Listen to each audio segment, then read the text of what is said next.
국민들이 아우성이라 이제 빚 못 갚아요. 무슨 말일까요? 일단 여러분 이 지표부터 먼저 한번 보시죠. 예. 기업대출 연체율 현황입니다. 뭐 기업대출을 보니까 0.60%예요.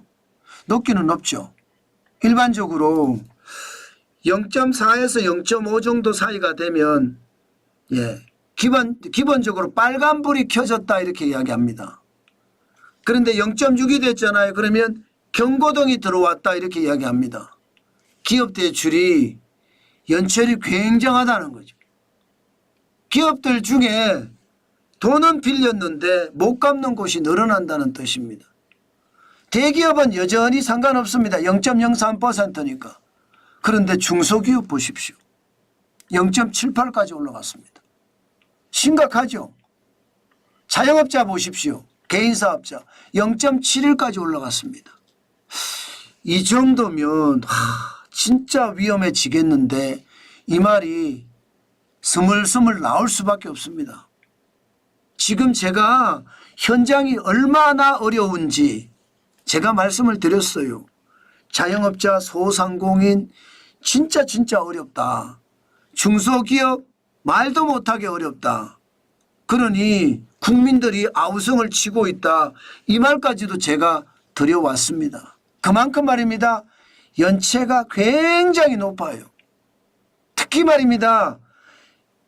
이 개인사업자 자영업자는요. 제가 봐서는 최악의 곡소리가 곧 터질 거예요. 아무리 돈을 뿌려도 돈을 안 쓰기 때문입니다. 그래서 저는 위험하다 이렇게 보고 있는 거거든요. 경제 뇌관이라고 이야기하는 게 결국은요. 이 자영업자와 중소법인들이 뇌관이라는 거예요. 전체적인 여러분 기업의 연체율 전체도 보더라 0.60이 결코 낮은 숫자는 아닙니다. 물론 2009년 2월에 2.31% 가기도 했습니다. 글로벌 금융위기 때 말입니다. 그때보다는 낮지요. 그런데 여러분 이게 간과해서 안 되는 게 길게 연체율이 높은 상태가 이어진다는 사실이에요. 제가 0.4에서 0.5가 빨간불 0.5가 넘어서면 경고등이라고 말씀을 드렸잖아요. 지금 2024년을 보십시오. 분기별로는 떨어져요. 분기별로는. 분기 이전 달 예를 들어 2024년이면 3월이 분기 말이잖아요. 2월을 보면 0.59입니다. 6월 빼고 5월을 보면 0.58이고요. 9월 빼고 8월을 보면 0.6입니다. 지금 11월에 0.60이에요. 기업들이 어렵다는 뜻이죠. 진짜 상황이 안 좋다는 뜻입니다.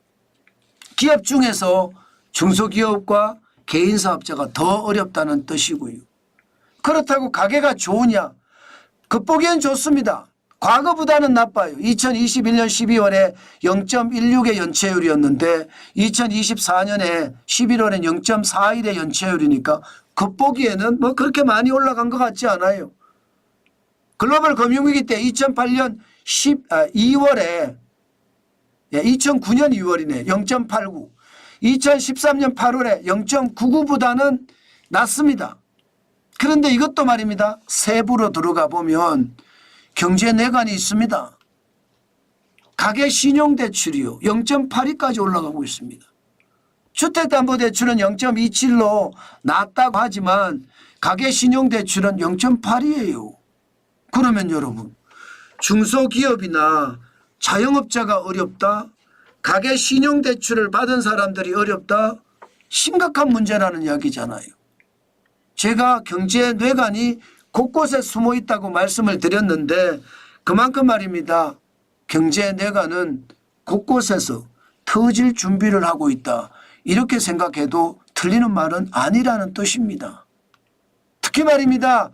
원화대출 전체 가계와 기업의 모두 원화대출 전체를 보더라도 11월에 0.5입니다. 2010년부터 2019년까지 월평균 연체율이 0.78이었습니다. 그런데 0.5이면 그때보다 낫다 할 수 있습니다. 그렇지만 여러분 2010년 그리고 2013년 여기는 여러분 알다시피 글로벌 금융위기의 뒤것이라 연체율이 높았었고요. 여기에다가 남유럽의 재정위기 때문에 높았을 시기인 2013년이 저기에 포함되어 있습니다. 그것까지 포함을 하면 여러분 지금 0.5이라는 숫자 결코 낮은 숫자가 아니고요. 게다가 장기로 오래 간다는 겁니다. 분기말 대비해 보면 앞에가 굉장히 어려워요. 2024년을 보세요. 2월 달이 0.5일이죠. 0.5일이면 데드라인이 0.4에서 0.5라고 했습니다. 0.5일이면 넘어섰습니다. 5월 달, 6월 빼고 5월 달을 보면 0.5일이에요. 그죠? 9월 빼고 8월을 보면 0.53이고요. 지금은 0.5이고요. 분명한 것은요.